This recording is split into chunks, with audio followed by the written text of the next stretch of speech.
de Vista. Apoio Grupo Mendes.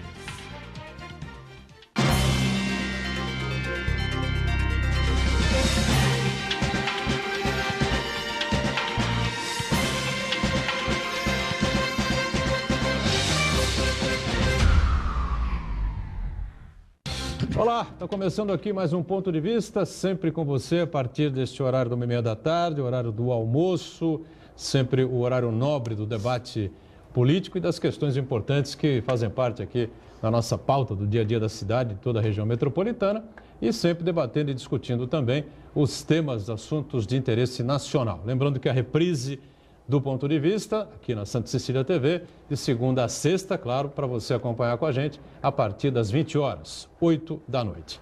Nessa edição, com prazer, a gente vai discutir, vai debater uma série de assuntos importantes ligados à área social aqui da cidade, da região metropolitana e, especialmente, conversar um pouco sobre um projeto de muito sucesso na zona noroeste aqui de Santos, o Arte no DIC. Para falar sobre ele, então, o coordenador do projeto está com a gente aqui. O Arthur Virgílio, não, Arthur Virgílio foi senador e é prefeito de Manaus, né? José Virgílio com a gente aqui para falar muito sobre esse assunto, as questões importantes que envolvem toda a comunidade que está diretamente ligada ao Arte no DIC. Não é isso, Virgílio? Tudo bem? Prazer revê-lo. Tudo bem, boa tarde, obrigado, Botorão, pelo convite.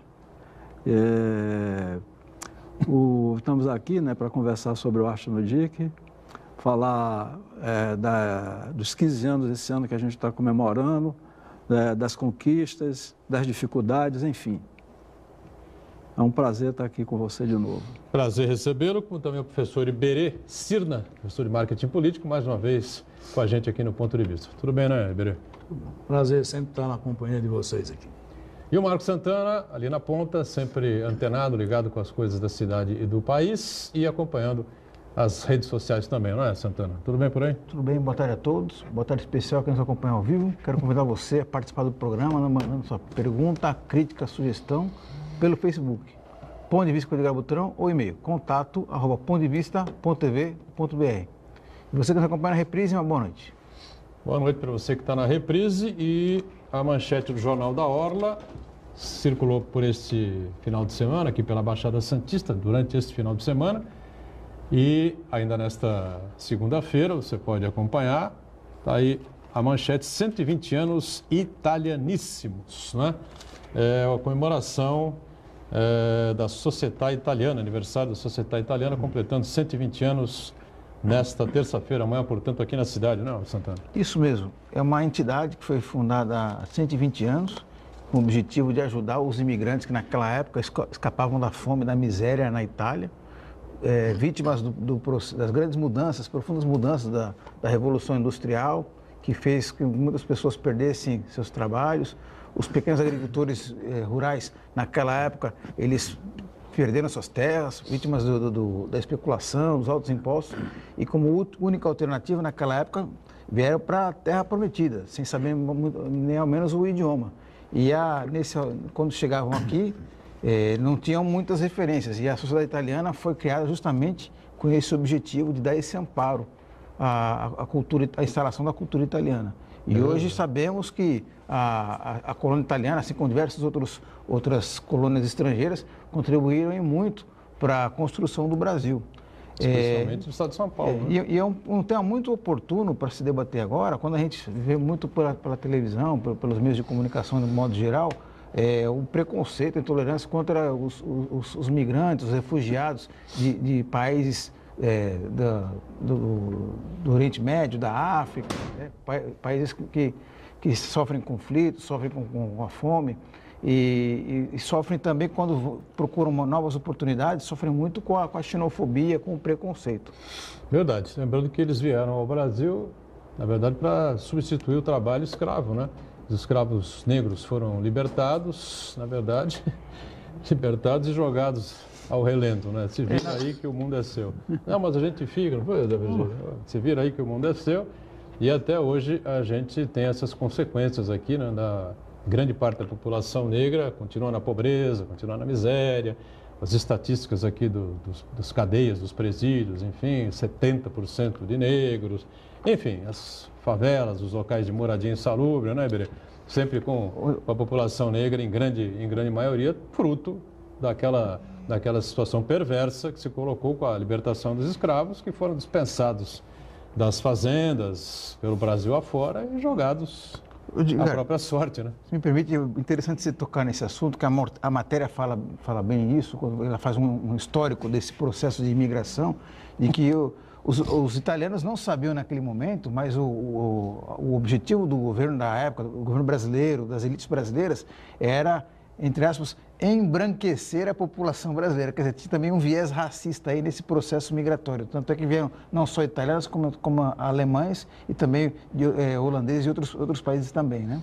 Seja como for, o que vale é que, pelo menos aqui para o estado de São Paulo, né, os italianos tiveram um papel importantíssimo, não é, fundamental, ao lado dos japoneses, ao lado portugueses também, em parte, não é claro, para o desenvolvimento deste que é um país, né, extraordinário dentro desse universo brasileiro. Se fosse você cercar o estado de São Paulo, não sou separatista não, hein? Deixar isso bem claro aqui, mas se separasse a economia do estado de São Paulo, a pujança de São Paulo, seria um país de primeiro mundo, junto com os Estados Unidos, com a Alemanha, com a França, enfim. A importância dos italianos é incontestável, né?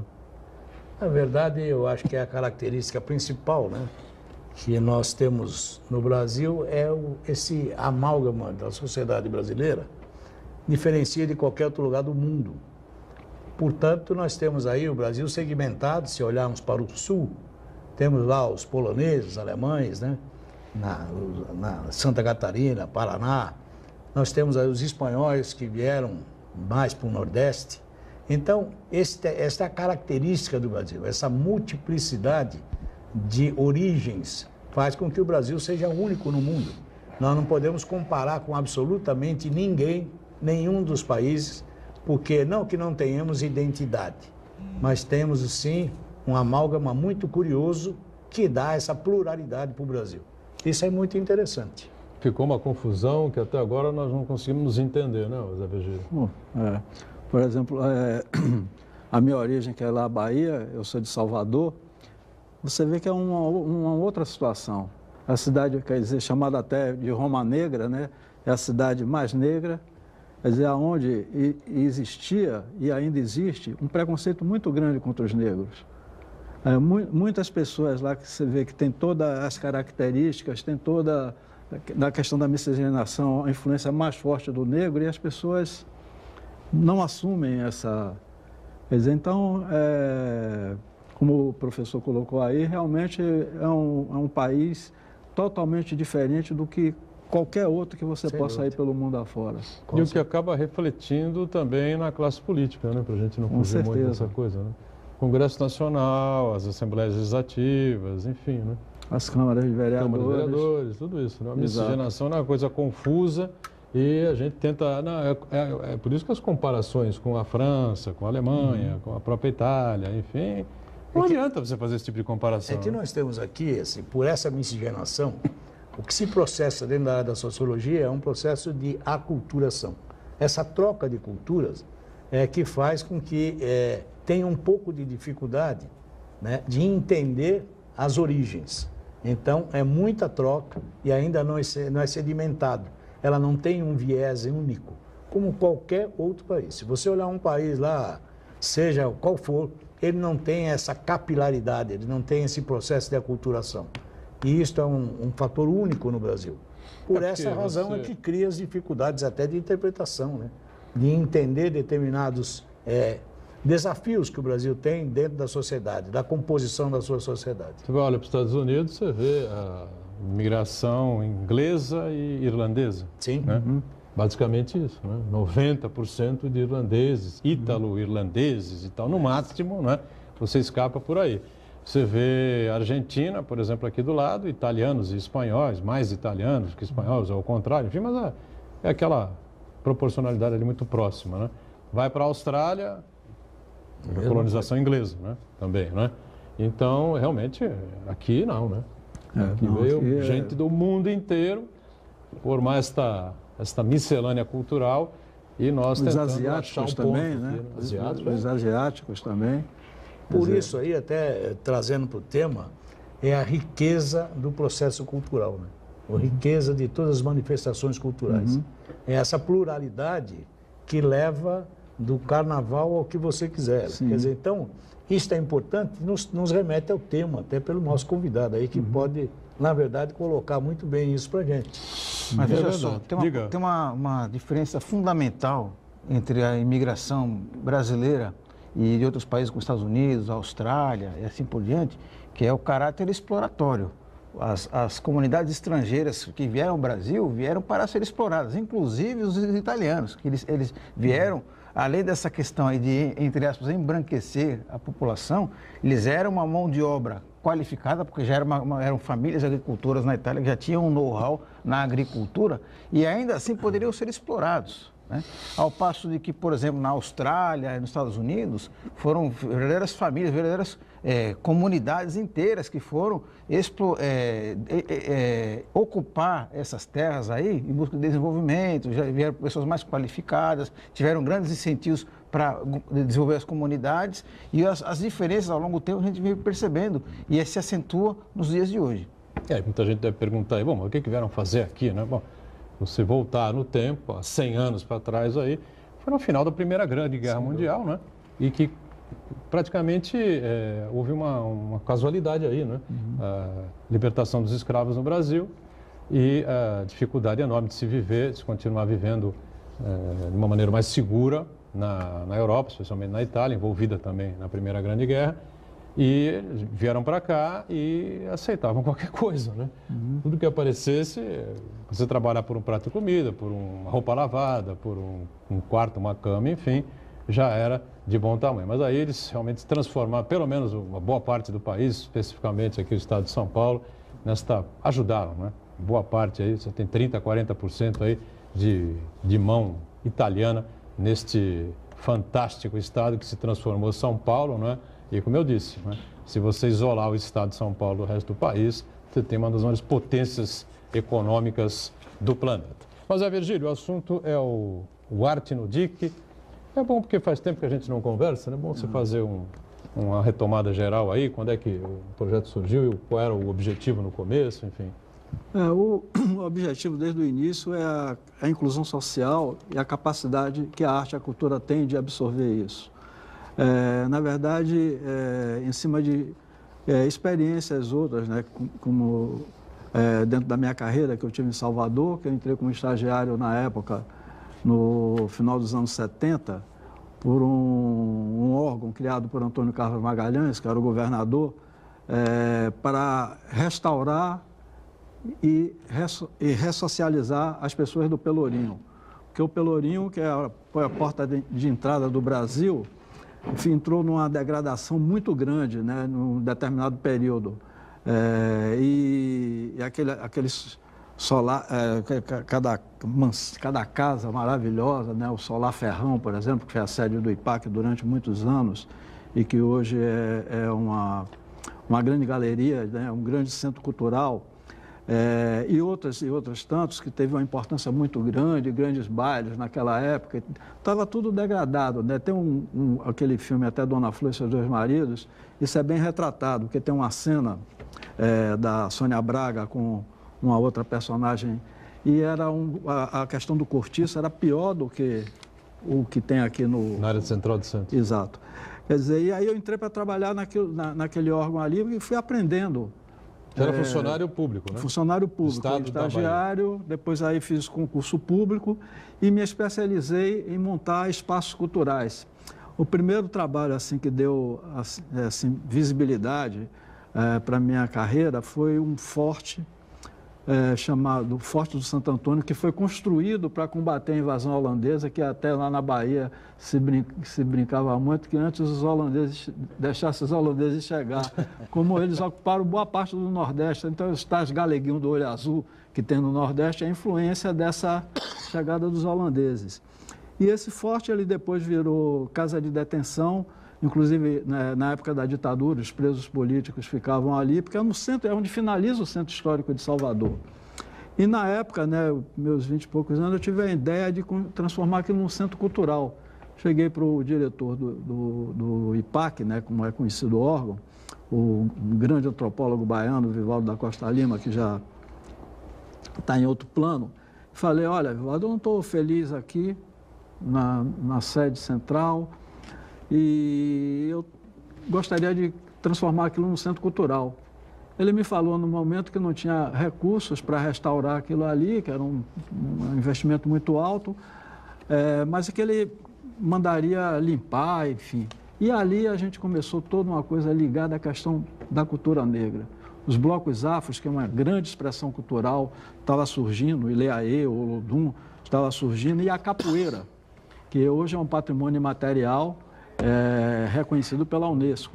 E a capoeira. Então, nós começamos ali com uma academia de capoeira, do finado mestre João Pequeno, de Pastinha, porque os grandes mestres baianos, como o mestre Bimba e mestre Pastinha, os seus discípulos, porque aquilo ali é igual ao candomblé, tem uma hierarquia e um respeito muito, sabe? E aí o mestre João Pequeno de Pastinha foi a primeira que ocupou o primeiro espaço. E depois de muitos anos, em 2000, eu já estava aqui em Santos, acho que 2006, 2007, um amigo que participou disso na época me ligou e fez, você está na Bahia? Eu digo, não, eu estou em Santos. Olha, hoje é a inauguração do Forte da Capoeira. Aquilo que em 81 a gente começou, teve a ideia foi restaurado como e é o Forte da Capoeira. É tão então, complexo isso daí assim, tão foi difícil, né? É o que é o arte do Dique. Tão difícil recuperar tão complexo, tão difícil recuperar o Pelourinho, tão custoso recuperar o Pelourinho assim ou não? Olha, aquilo ali... Começou com o projeto cultural, né? Aquilo ali, Antônio Carlos Hoje Magalhães... é uma atração turística internacional. Antônio Carlos Magalhães olhava aquilo ali como se fosse da família dele, um filho dele. Aquilo teve, assim, dentro das contradições de Antônio Carlos Magalhães, que outro dia eu escutei o Fernando Moraes colocar que a biografia ainda não está pronta, porque parece que não morreu, que ainda está aí assustando. E eu tive, assim, posso dizer até que, porque eu era uma pessoa que tinha um senso de humor, entendendo? Assim, impagável. E eu tive a sorte de ter convivido ali, porque ele me escolheu na época para acompanhar ele nas obras, né? Ele disse, olha, eu preciso de que um me acompanhe aqui. Olhou e fez, eu tinha uns longos cabelos e tal. Ele conhecia um tio que eu tinha, que foi um jurista importante lá. Ele fez, eu quero que Mota Leal me acompanhe. E aí criou assim, eu perguntava muita coisa a ele. Então aquilo ali foi uma coisa que ele levou, e também a ressocialização das pessoas, e não pegar e expulsar e jogar para qualquer lugar, está aqui, vai embora, porque aquelas pessoas que mantiveram aquilo ali, quer dizer, se aquilo ali chegou ao ponto do governo ir investir, na época, muitos recursos internacionais, foi nesse sentido. Depois houve um momento assim, principalmente no governo Wagner, que é uma pessoa que eu tenho uma amizade muito grande, que fez um grande governo na Bahia, mas ele deixou o Pelourinho um pouco, eu fiz uma crítica a ele, né, numa entrevista, que aquilo ali não pertencia, e nunca pertenceu à CM, aquilo era um patrimônio da Bahia, humanidade, reconhecidamente pela Unesco. Eu te pergunto pelo seguinte, a gente tem aqui, não é, o centro de Santos, que é um centro histórico, não é, muito bem conservado, enfim, não é, e na sequência da área central da cidade, a gente tem uma degradação muito grande, não é? Foram feitos alguns tombamentos, e, de acordo com vários empresários aqui da cidade, da região, enfim, foram extremamente equivocados, exagerados, não é? Eu considero assim também. Já disse isso 1 milhão de vezes. E você precisava fazer alguns investimentos na área central da cidade para trazer de volta as pessoas para morarem na cidade, no centro de Santos. Na área central da cidade, Vila Nova, Paquetá, próprio centro da cidade, enfim. E pergunto, custou tanto dinheiro assim para você? Foi tão difícil assim recuperar aquela área do Pelourinho? Porque talvez não seja tão difícil assim você recuperar aquela área central de Santos, né? Eu acho que tem a questão da vontade política também. Hoje, por exemplo, a Rua Chile, que é um lugar emblemático, que é o corredor, né, que é o centro histórico que começa na Praça Castro Alves e vai até esse Forte do Santo Antônio. A Rua Chile é um lugar emblemático, está tendo muito investimento em hotéis que no passado eram grandes hotéis, aquele glamour, aqueles bailes de carnaval, enfim, Réveillon.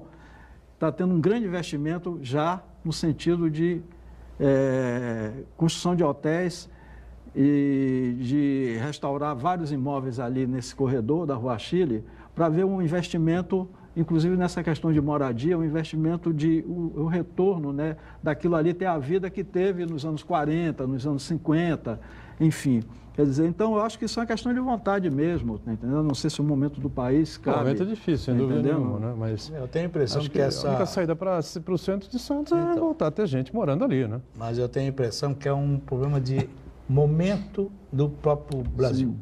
Quer dizer, ele está falando aqui em Antônio Carlos Magalhães, lá atrás, né? Que era um baiano arretado. Gostava da Bahia, não é à toa que é considerado o pai da Bahia lá por muito tempo. Para alguns. Para alguns, obviamente. Pelo menos na área cultural, entendeu? Pelo seu depoimento. A preocupação, assim, não há aspecto político, não. Não, a preocupação qual é? É que nós vivíamos um outro momento, né? Onde havia possibilidade de fazer esses restauros, como tivemos aí no Rio Grande do Sul, também a mesma período, no próprio Paraná. No Recife. Né? Recife. Agora, o Brasil entrou numa decadência tamanha que hoje nós não temos dinheiro para pagar o salário mínimo. Né? Quer dizer, então essa é a realidade tirar 10 atual. reaisinhos para... É a realidade atual. E isso é que nos deixa, assim, aqueles operadores desta área cultural sofrem no Brasil como ninguém hoje. Porque você não tem apoio das empresas, porque as empresas também estão se batendo para sobreviver. Você não tem apoio do governo, porque isso é a última coisa que se pensa. Primeiro no salário deles, da família, aquela história que a gente já sabe. O que sobrar nós vamos dar aí para... E aí, assim, é uma atitude quixotesca querer falar em cultura nesse país. Então, assim, os abnegados, como esse que nos fala aqui, são aqueles que acreditam nisso. E nós temos que acreditar. Agora, não sei quando é que o Brasil vai recuperar fôlego para poder fazer um investimento tão importante. Vamos para o nosso intervalo. Na sequência, a gente retoma a conversa aqui com o Zé Virgílio, do Arte no Dique, em instantes.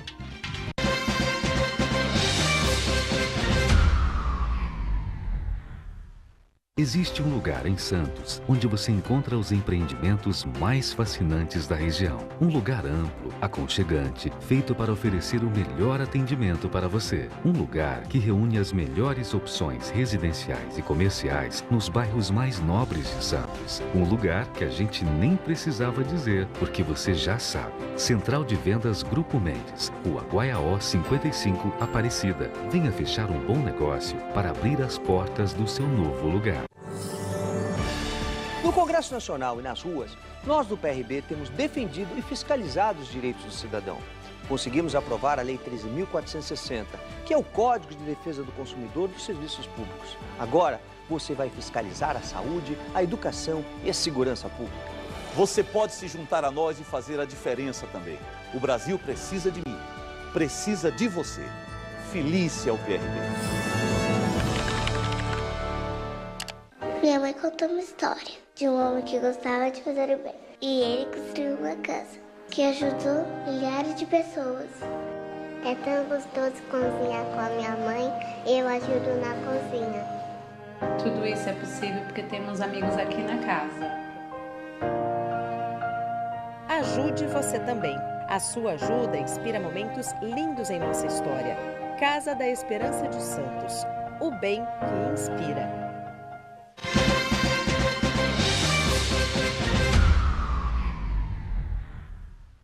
Tudo bem, de volta aqui com o Ponto de Vista. Nesta segunda-feira, José Virgílio, que é o coordenador do Arte no Dique, o projeto importante aqui na cidade de Santos, na área cultural, e que tem aí uma série de questões, claro, não só culturais, mas que agregam toda uma comunidade em torno do projeto. Iberê conosco também, o Marco Santana sempre atento aí ao que acontece pelas redes sociais e participa aqui também. Algum questionamento aí, Santana? Momentâneo já, não? O Uriel Vilas Boas, ele registra, com relação a quem estava falando no primeiro bloco, o preconceito racial no Brasil tem a ver com o nível social? E como entender uma situação curiosa? Há uma grande diferença no posicionamento dos relacionamentos amorosos. Basta ver que não é incomum um negro casar com uma branca, mas são muito raros os brancos com negras. Como entender isso? O branco casar com negra é mais raro do que o negro que casa com uma branca, é isso que ele está colocando? Acho que o Uriel tem, não sei se ele tem alguma estatística na mão aí, mas acho que ele tem uma certa razão, assim, a olho nu, né? A gente pesquisa. Eu não sei se tem alguma explicação isso, não, né? Ele teria que Eu não sei nem como explicar. Eu, por exemplo, sou casado com uma negra. Você é casado com negra? Exato. Tem uma filha que aí a minha esposa diz, ela é negra. Eu digo, não, ela é mestiça.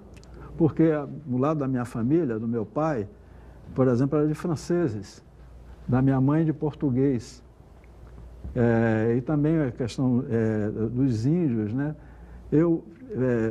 Teve um fotógrafo inglês que, no período antes da Olimpíada, em 2014, ele circulou pelo Brasil e fotografou 104 pessoas. E fez o DNA dessas 104 pessoas. E indicaram para eu falei para ele, olha, venha fazer aqui em Santos. Ele, não, tem que ir lá. Aí fotografou lá na Bahia e tal. E recolheu o sangue e no ano passado, esse livro foi lançado, aliás, esse ano foi lançado em São Paulo. E o meu DNA, 87% é europeu da Península Ibérica. 3% africano e 4 ou 5% asiático, quer dizer, 87%, quer dizer, então é uma coisa assim louca. Eu vi uma vez uma matéria na televisão que Seu Jorge tinha o DNA mais branco, não me lembro qual era o outro artista que fizeram o comparativo, que era branco, que tinha um DNA mais ligado à questão das origens brancas do que o próprio outro artista, que eu não me lembro agora, tinha. Seu Jorge, que foi morador de rua, inclusive, Sim, né? Sim. Pois é uma coisa bastante curiosa. O Brasil realmente é aquilo que a gente fala, né? Algo inexplicável, né? Por isso nós estamos nessa confusão, essa salada total aí, que ninguém se entende, não sabe para onde vai, não sabe para onde fica. Se correr o bicho pega, se ficar o bicho come, sabe-se lá o que vai dar daqui para frente. Agora, teve de importante aí agora, esse ano de 2017, você teve dificuldades aí para continuar tocando o projeto, foi isso, Zé Virgílio? No final do ano passado, né, perante as dificuldades que a empresa enfrentou e que nós... Porque parceria é isso, você tem que estar do lado na alegria e na tristeza, e principalmente na tristeza. E na alegria é fácil. O Grupo Libra, ela enfrentou muitos problemas e foi gradativamente diminuindo o valor do investimento. Nós éramos parceiros há 14 anos. E no final do ano, o executivo, que era o presidente, o Roberto Teller, me informou que não tinha mais como... Praticamente eu coloquei na boca ele me falar isso, né? Porque eu percebi o constrangimento dele naquela reunião onde eu ia fazer o balanço do ano. E ele trabalhou muito assim, me falou, tem um SOPESP, eu sou presidente do SOPESP, vou apresentar lá. Então nós ficamos 7 meses sem investimento privado. Agora, a partir de julho... E como é que segurou o rojão lá? Os convênios que eu tenho com a prefeitura. Com a prefeitura? O município e a criatividade. Eu tenho parcerias com universidades que oferecem coisas. Com a própria Universidade de Santa Cecília, nós já formamos ali 6 pessoas com bolsa integral que a universidade deu. Isso aí, meu amigo Chalub, um dia numa conversa, perguntou o que é que você gostaria? Eu digo, bolsa de estudo completa, integral. E nesses 15 anos, 6 pessoas... Curso de comunicação? Não, vários cursos. Tem um jovem lá que é um símbolo, isso da primeira geração de 2003, que hoje é engenheiro de computação formado aqui e que ainda tiveram a maior paciência, porque ele começou, só tirava 0, 1, porque ele não tinha base nenhuma. Ele aí preocupado, eu tenho bolsa, vou perder. Eu digo, não, eles entenderam, eles vão lhe dar a possibilidade de você crescer. Então, a gente trabalhou em cima disso, né? De que você um trabalho daquele, um complexo daquele, porque você, dentro daquela comunidade de palafitas, que é o nosso foco maior, você tem um complexo daquele, você tem que pegar ele e utilizar, buscar alternativas de manutenção daquilo ali, independente se tem um recurso de empresa, porque o convênio de prefeitura, ele é todo engessado. Nós temos lá o Escola Total, que é um programa maravilhoso, maravilhoso. Nós começamos Escola Total, os alunos fazem período integral, é isso? Período integral. Então, tem a turma da tarde que vai pela manhã e a turma da manhã que vai pela tarde. Entra cedinho, sai Entra cedo, exato. Entra cedo, aí tem um lanche, tem as oficinas culturais, enfim. E o convênio com a área cultural, que a gente já trabalha independente de ser criança. Nós trabalhamos com todos os segmentos nessa questão de faixa etária.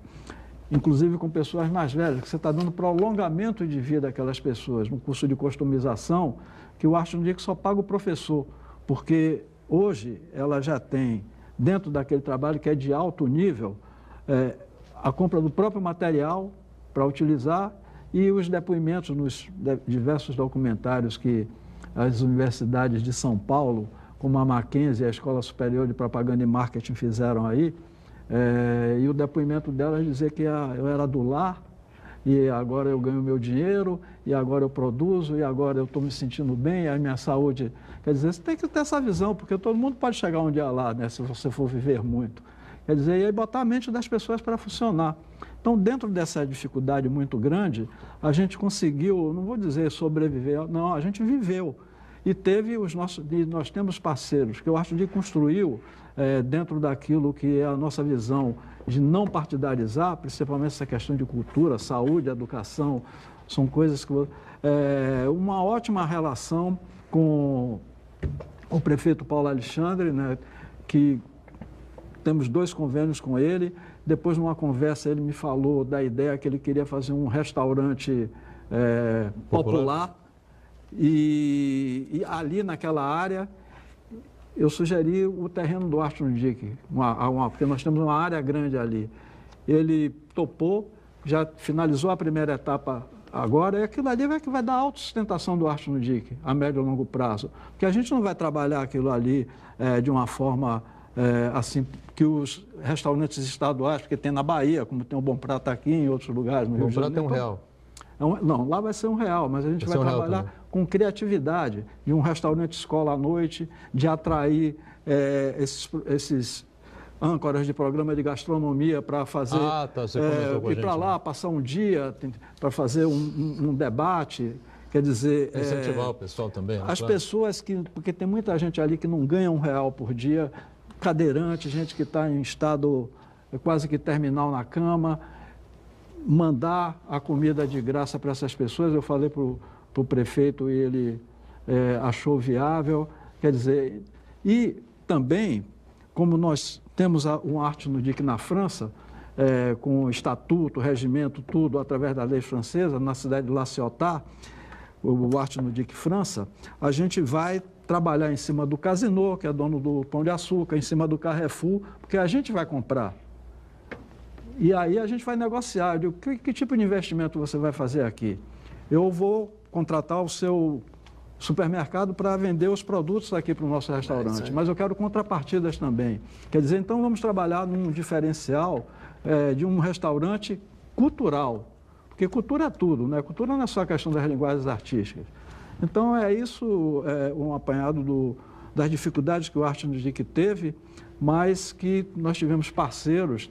Também o deputado Papa, que sempre foi um parceiro desde o primeiro momento, que acolheu o Arte no Dique, que ele podia, naquele momento, quando veio o investimento federal, com o meu amigo Gilberto Gil e o meu amigo Juca Ferreira, nas políticas públicas da gestão deles, aplicou no Arte no Dique, dizer, não, Zé, eu vou fazer ali um centro cultural no Sambódromo, que a gente sabe que em muitos lugares funciona dessa maneira.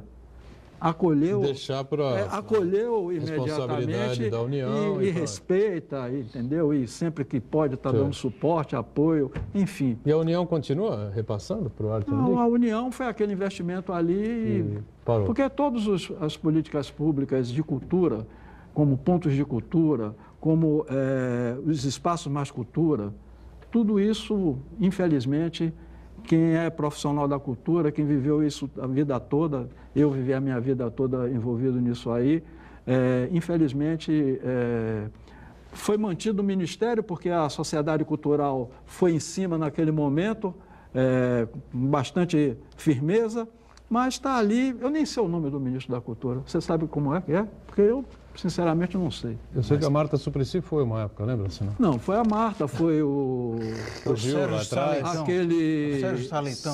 Sérgio Saleitão? Sérgio Saleitão. Sérgio Leitão, o Roberto, aquele lá, o pernambucano lá, Roberto Freire. O Freire foi a última. Tá entendendo? Aquele outro do problema com Gedel. A pasta ficou sem ministro há um tempo, desde que o Freire saiu. Desde que o Freire saiu. Aquele do problema com Gedel. Tá entendendo? Isso, exatamente.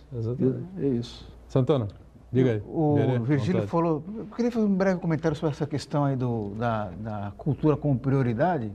A gente percebe pela quantidade de investimentos. Hoje eu estava vendo uma entrevista do Danilo Santos de Miranda, que é o presidente do SESC. O SESC no Brasil, o SESC inteiro, tem um orçamento maior que o Ministério da Cultura, sendo que o SESC, além das atividades culturais, também faz atividades de saúde, atividades voltadas ao esporte, a inclusão social de portadores de deficiência, da terceira idade. Quer dizer, o problema...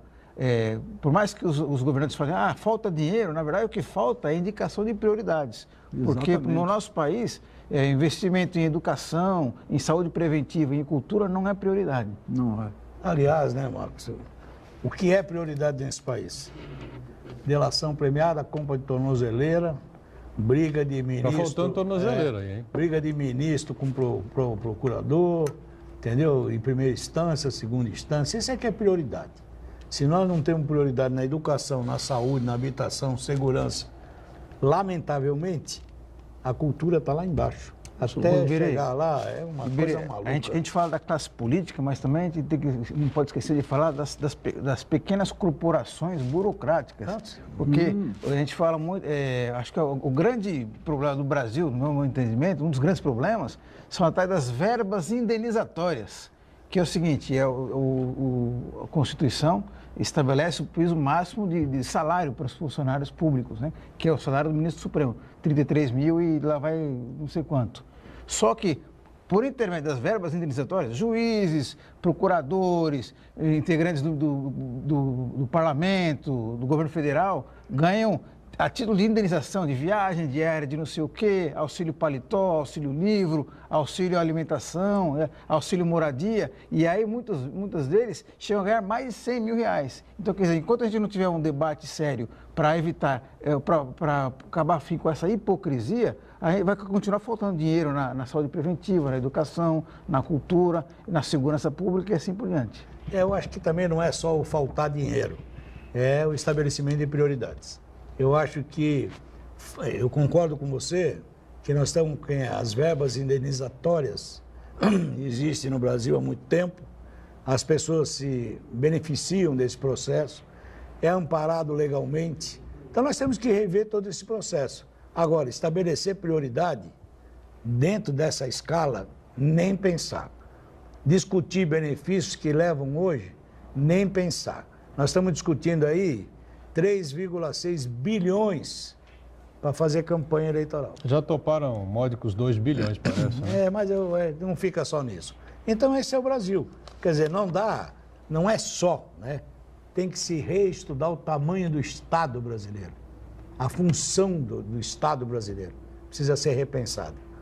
Senão nós não vamos chegar a lugar nenhum. Em cima disso, Zé Virgílio, você que faz cultura, que convive diariamente com as pessoas, comunidades que têm aí uma série de carências, você deixou bem claro aqui, e que está envolvido com o poder público há muito tempo, né? Desde a época da Bahia, do governo do ACM, né? Não ACM Neto, não, ACM Vô. Antônio Carlos Magalhães, o Painho, né? O autêntico, é verdade. Antônio Carlos Magalhães, né? Como é que você vê essa coisa aí do Estado, né? O Estado tem que fomentar a cultura mesmo, o Estado tem que investir em Petrobras, em petróleo, o Estado tem que investir em usinas, em hidrelétricas, em isso e mais aquilo, enfim, ou tem que zerar tudo e começar a fazer o mínimo do mínimo do mínimo, que é educação, saúde, habitação, constitucionais, né? Habitação, segurança pública e que mais vocês querem? Meio ambiente, tá bom, não? Não. Meio ambiente nem tanto também, né? Acho que é só meio, precisa de campanhas, né? Que as pessoas possam eu insiro a cultura. A cultura também você acha que é obrigação? É claro, assim, tem que fomentar, ele não tem que intervir na produção cultural nem na criação daqueles que fazem a cultura. Eu, por conta do Arte no DIC, em 2012, eu fui convidado para participar de uma roda de conversa numa universidade de Provence, lá em Marseille, na França. E era um curso de doutorado. Eu sempre digo, eu não sou palestrante, eu me formei em administração de empresas na época lá na Bahia, porque para você ganhar melhor como funcionário público você tinha que ter um diploma. E minha área era comunicação. Eu estudei na Federal, na Universidade Federal de Comunicação, mas fui jubilado, porque naquela época quem se movimentava, Depois eu ganhei até para retornar, mas eu já tinha aquele diploma, eu era funcionário público e aí dei sequência E aí era um curso de arte, de professor, um curso de doutorado de artes. Quando eu cheguei ali, eles alguns deles falavam português, tem uma menina que é franco-brasileira, que montou comigo essa Associação Arte no DIC França, que ela estagiou aqui e depois trabalhou 2 anos aqui com a gente, que fazia para os que eram franceses, que não falavam português, a tradução do que eu estava falando. E a primeira pergunta, assim, daquelas políticas públicas, para eles, franceses, que têm as mais avançadas no mundo, as brasileiras de Gilberto Gil, para eles, eram tão avançadas quanto. Se o meu entendimento, se aquilo teria continuidade. Foi quando a Ana de Holanda assumiu o ministério, que depois a Marta substituiu. Eu falei para eles assim, não tenho certeza e acho que não vai avançar. Acho que vai retroceder até um ponto que... Quer dizer, e houve esse grande investimento. Porque o Gil, como artista e também como administrador, você vê que a carreira de Gil, ele não tem empresário, ele tem uma empresa. Ele fez essa percepção e houve um investimento sem a intervenção do que o produtor, do que o criador Ou seja, deveria... tem que fomentar, não tem que bancar. Exato, é isso, tem que fomentar. Porque saúde e educação tem que bancar. Tem que bancar. Propriamente. Tem que bancar. Quer dizer, então, eu defendo, está entendendo, essa parceria, né, do poder público com a produção cultural, acho que isso tem que acontecer, e não ter uma visão, está entendendo, de que cultura é você ter só o entretenimento, é você ter o evento, é você ter a festa. Porque o evento, você tem um show de Paul McCartney, depois você tem um outro de Stevie Wonder, já passou, você viu o de Paul McCartney, maravilhoso, vai ter o de Stevie Wonder, 2, 3 meses depois, ninguém vai falar mais naquele. Então, assim, eu vejo a cidade de Santos como uma cidade que tem uma produção cultural muito forte no teatro. Haja visto, por exemplo, o nosso patrono lá, Plínio Marcos, que o legado de Plínio, que até hoje está aí. Eu sempre falo que tudo que Plínio falou nas coisas dele aí, o que ele deixou aí, ali as palafitas respondem isso muito bem. Ali as áreas de prostituição... Continua atual. Continua, tá entendendo, como... Sabe? Então, eu assim, percebo, essa é uma cidade, quando eu cheguei logo, eu digo, o que é mais forte aqui? Eu percebi a questão do teatro. Você tem o Curta Santos, um festival de cinema interessante, tem muita produção, tá entendendo, na cidade, que tem que ter essa parceria público-privado. Deixa eu ver se ele fazer uma perguntinha.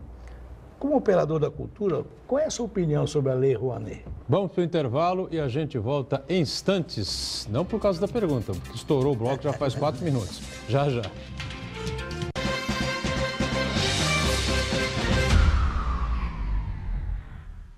Existe um lugar em Santos onde você encontra os empreendimentos mais fascinantes da região. Um lugar amplo, aconchegante, feito para oferecer o melhor atendimento para você. Um lugar que reúne as melhores opções residenciais e comerciais nos bairros mais nobres de Santos. Um lugar que a gente nem precisava dizer, porque você já sabe. Central de Vendas Grupo Mendes, Rua Guaiaó 55, Aparecida. Venha fechar um bom negócio para abrir as portas do seu novo lugar.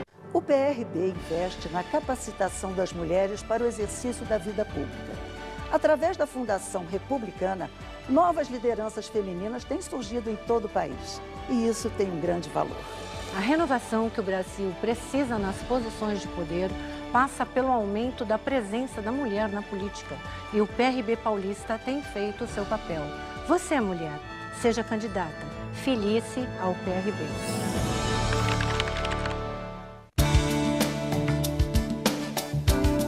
Hoje, a gente tem muitas formas de se comunicar. Daí que é preciso você entender o seu interlocutor, saber qual é a forma preferida dele. A gente tem que ter essa percepção, porque de repente ele é um cara que gosta de leitura, ele quer receber o relatório, ele gosta de ler e ele responde, etc.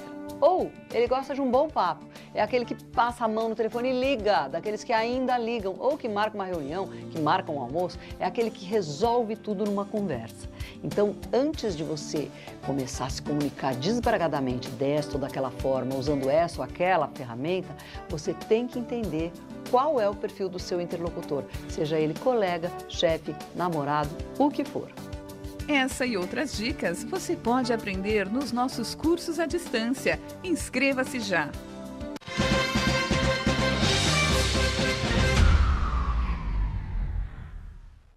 Sequência aqui do Ponto de Vista, voltamos aqui com o Zé Virgílio, do Arte no DIC, Berê, que deixou a pergunta sobre a Lei Rouanet no ar, e o Marco Santana, atento aí. E antes, um recado importante para você, não é? Aqui da Santa Cecília TV, para você que ainda não está sintonizado na TV sinal digital, na Santa Cecília TV em sinal digital, né? Para assistir a uma programação regional da sua TV em alta definição, não precisa pagar nada, isso já é uma grande coisa, hein? É só sintonizar a antena para receber o sinal digital da Santa Cecília TV em 52.1 HD. É importante saber que o sinal analógico de todas as emissoras da região sairão do ar agora no mês de novembro deste ano, né? Se preferir, é só instalar um conversor e uma antena portátil digital na sua casa e tudo resolvido. Você assiste aqui ao Ponto de Vista e toda a programação em alta definição. Se você tiver qualquer dúvida, basta entrar em contato com o nosso departamento técnico. Anote aí o telefone 3202-7179. 3202-7179. Santa Cecília TV em HD, melhor qualidade, sem pagar nada para assistir. Marco Santana, tem aí uma lembrança, é isso? Isso. Nesse momento, se tudo der certo, na cerimonial da Prefeitura, o ministro do Supremo Tribunal, Alexandre de Moraes, está sendo homenageado com o título de cidadão santista. Opa.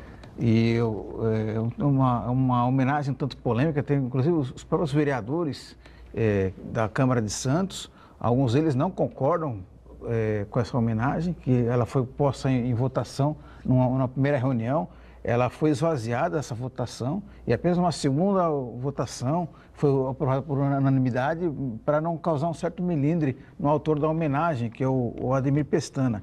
E eu juntei aqui algumas informações sobre a carreira do Alexandre de Moraes. A gente podia falar que é uma carreira meteórica, mas não, né? Que meteoro cai. E a carreira do Alexandre de Moraes tem a velocidade de um foguete. Ele ingressou no Ministério Público em 1991, aí, em pouco tempo, ele passou a integrar o primeiro escalão do governo do Estado de São Paulo, ocupou a secretaria.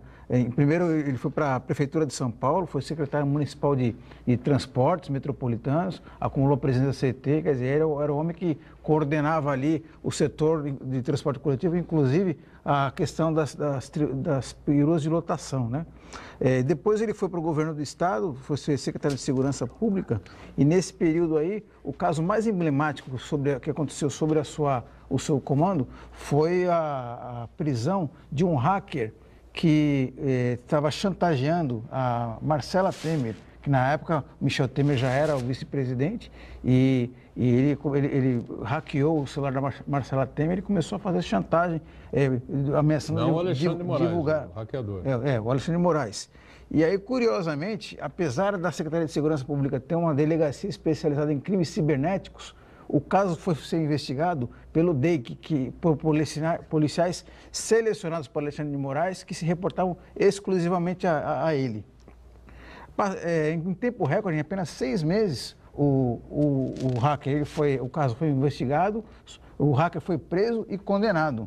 Nesse meio tempo, para você ter uma ideia, a Caroline Dickmann, que até também foi vítima de hacker, foi invadida a sua privacidade, o caso dela foi de 2012, esse caso da Marcela Temer de 2016, o caso da Caroline Dickmann foi de 2012, os autores foram identificados, presos, mas o caso ainda não foi julgado. E aí, por coincidência, depois de ter resolvido esse caso aí, o Michel Temer convidou o Alexandre de Moraes para ser o ministro do Supremo Tribunal Federal. Mas ele já era ministro? E ministro da Justiça. Não, ministro da Justiça primeiro, não foi? Primeiro foi ministro da Justiça. Ministro da Justiça. Isso, e depois para o Supremo Tribunal. Depois caiu o avião do Teori Zavascki, né? E aí abriu a vaga no STF. E não caiu o avião? Claro que caiu. Caiu. O avião caiu no litoral fluminense, né? E aí abriu a vaga para o STF, onde foi indicado, então, aí o parceirão do presidente Temer, Alexandre de Moraes, hoje recebendo o título de cidadão emérito, é isso? Isso. Cidadão emérito. Cidadão Santista. Cidadão Santista? Isso. Pelas mãos de Alexandre. Só eu queria lembrar que, antes de tudo isso, ele foi secretário de Transportes da Prefeitura de São Paulo, na administração do Kassab. E aí ele teve aquela brilhante ideia, né, de limitar a entrada dos fretados na cidade de São Paulo. Então, o fretado ia até determinado ponto, parava ali, as pessoas eram obrigadas a descer, algumas a pegar outro ônibus, a pegar outro metrô, a pegar não sei o quê. As pessoas desciam do trabalho, mais ou menos 3 quadras, 2 quadras, quadra e meia, do lado, em frente, só para atravessar a rua, enfim, era uma tranquilidade. E aí ele inventou essa ideia aí, porque estava atrapalhando o trânsito, né? Que agora o trânsito está uma beleza em São Paulo. Parou, limitou os fretados e resolveu todos os problemas do trânsito na cidade de São Paulo. Mas esse aí é o Alexandre de Moraes, que prejudicou diretamente um monte de santistas, né? E de cidadãos aqui da região metropolitana que fazem o sobe e desce. Mas a Lei Rouanet, perguntada pelo Iberê antes do bloco encerrar, o Zé. Olha, a Lei Rouanet, eu acho que ela tem que ter uma grande transformação. Ela não pode ser só a utilização do dinheiro público, porque tem uma estatística aí que foi feita no início da gestão do Gil, que 80% da Lei Rouanet ficava no circuito Rio-São Paulo, 7 e pouco por cento dividido no Sul, Minas, e no Nordeste, que existe uma grande produção cultural, 3%. Quer dizer, e aí, nessa gestão, procurou-se dar um equilíbrio de investimentos. O Arte no Dique, por exemplo, foi contemplado, a gente fez 2 ou 3 projetos, e teve um que a empresa Anglo-América, na época, apostou. Nós fomos para lá concorrer com outras organizações lá de Cubatão, mas tinha, na época, assim, eram organizações sociais da Baixada Santista, e eu acho no dia que ele que foi classificado. Então, eu acho que tem que ter uma grande discussão, porque a iniciativa privada também tem que disponibilizar recursos dela, porque é um absurdo, por exemplo, que foi um caso emblemático do Cirque du Soleil, que a Fundação Bradesco trouxe, que cobrou uma fortuna, porque eu nem me lembro do ingresso, porque eu não tinha dinheiro, por exemplo, para levar minha filha para assistir, uma fortuna, e 60 milhões de dinheiro público foi investido nessa vinda do Cirque du Soleil. É ridículo. Como o Itaú Cultural, que reinveste nas próprias coisas dele. Então, tem que ter se discutir isso, que foi isso colocado na mesa, tanto pelo Gil, na continuidade lá com o Juca, não me lembro se a Marta mexeu com isso, mas isso está para ser discutido dentro do Congresso. A reformulação da Lei Rouanet, que eu acho importante, mas não desse formato que está aí, que só é um investimento público e que essas organizações de megas empresas, principalmente os bancos, reinvestem nas coisas dele mesmo. Quer dizer, e nas outras projetos sociais, socioculturais que existem no país, fica sempre à parte. Quer dizer, dentro daquele dinheiro público enorme, que é muito dinheiro, um pedacinho pequeno. Então, eu acho que tem que haver uma discussão, está entendendo? Mas, hoje em dia, você acha que vai se discutir isso no Congresso? Os caras estão lá se defendendo, tá entendendo? Procurando sobreviver dentro dessa parafernália que está aí. Não, hoje esse é o meu entendimento. Não se discute mais nada, né? A não ser o salve-se quem puder, né? É por aí. O calma lá. Né? É o distritão, essa coisa toda aí. O calma lá também, enfim. Eu acho que nos próximos 10 anos, possivelmente, entra em pauta discutir cultura. Os próximos quantos?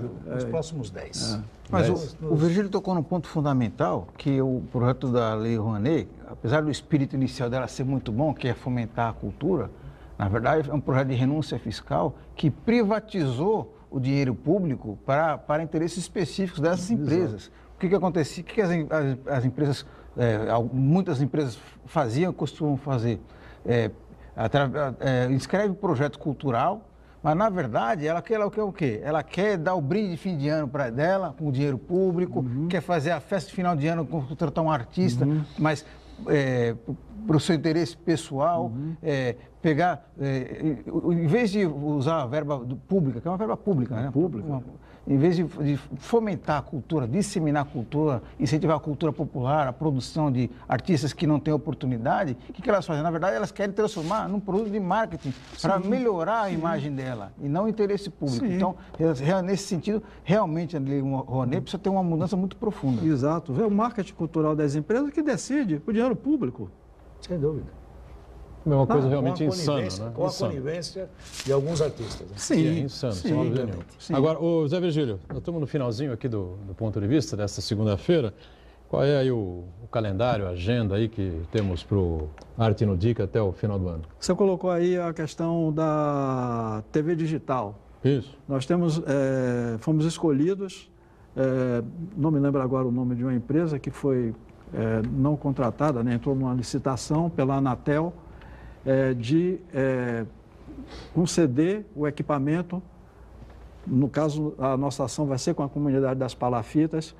Eles fizeram um levantamento e escolheram o Arte no Dia, que a gente, nesse período, né, que nós vamos estar assinando o contrato até o dia 30 de agosto agora, a partir de 1º de setembro começa, onde vai estar sendo capacitado pessoas ali, por técnicos dessa empresa, que vai gerar emprego de 4 meses, com salários bem razoáveis, e vai ser feita a distribuição para toda aquela comunidade das palafitas, que eu fiz questão de colocar que a nossa prioridade era ali.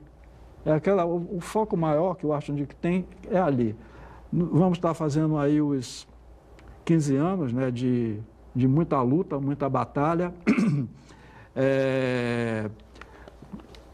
Uma rádio, através de uma parceria com a PUC, nós estamos trabalhando com a PUC de São Paulo, uma rádio comunitária, que eles vão comprar os equipamentos. Nós temos uma parceria com o curso de comunicação da PUC. E em outubro estamos de novo indo para o circuito internacional na Europa. Já temos convites para a França, convites para a Itália. E quem é que vai se apresentar lá? A Banda Queirô. A Banda Queirô. A Banda Queirô. Que hoje eu vim da terra do tambor. E a Banda Queirô toca em qualquer lugar. Sim, sabe, com uma batida percussiva própria. Não é um cover do Olodum. Começou ali com a influência do samba reggae do Olodum, mas não é hoje em qualquer lugar. Como aconteceu em Paris no ano passado, de tocar com os maiores percussionistas latino-americanos que moram na França e que vivem de música. Não é aquela pessoa que vai para ali e durante o dia tem que ralar até como, sabe, ir para de noite tocar num barzinho. Não. Músicos altamente respeitados lá, que os meninos deram um show, eles ficaram fascinados. E para 2018, que é a conclusão da obra do restaurante, que eu peço aí às empresas